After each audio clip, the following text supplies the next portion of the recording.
Maithili express music.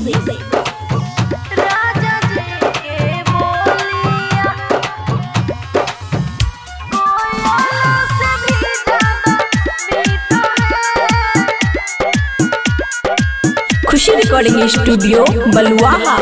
खन खन करे सखी चोरी हमर कंगना, चोरी चोरी देखे हमरो के सजना।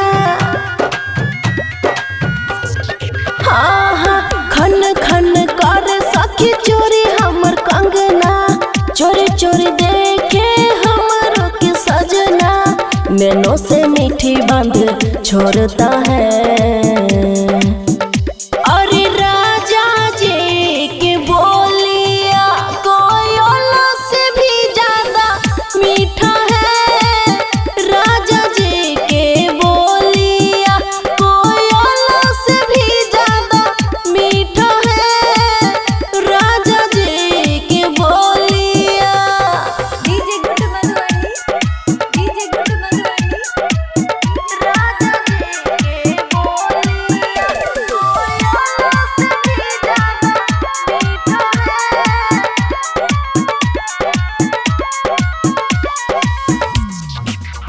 हमरा दुख सुख में साथ निभाबैया, रूसै छी तऽ मनाबैया।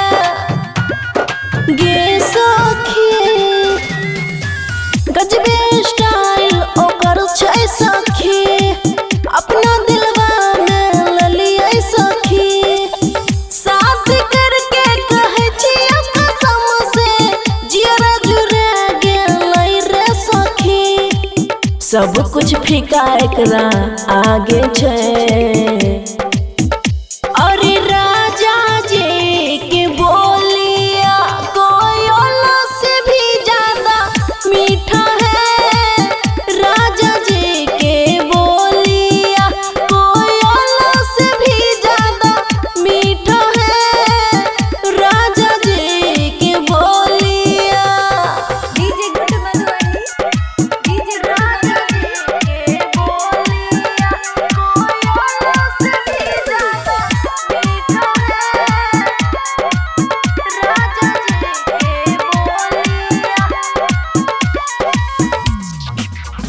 उतनी मन मन बोलैया, ओकरा बोली से दिल हमर डोलैया।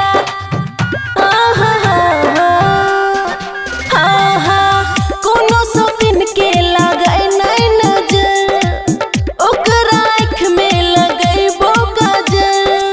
मन जोगे मिलल हमरा के सजनवा, सुन रे सखी उन पर कस क्यों नहीं भाता है।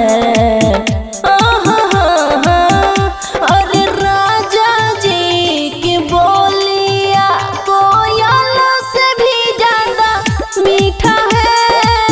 राजा जी की बोलिया कोयला से भी ज्यादा मीठा है। राजा जी की बोलिया। खुशी रिकॉर्डिंग स्टूडियो बलुआहा।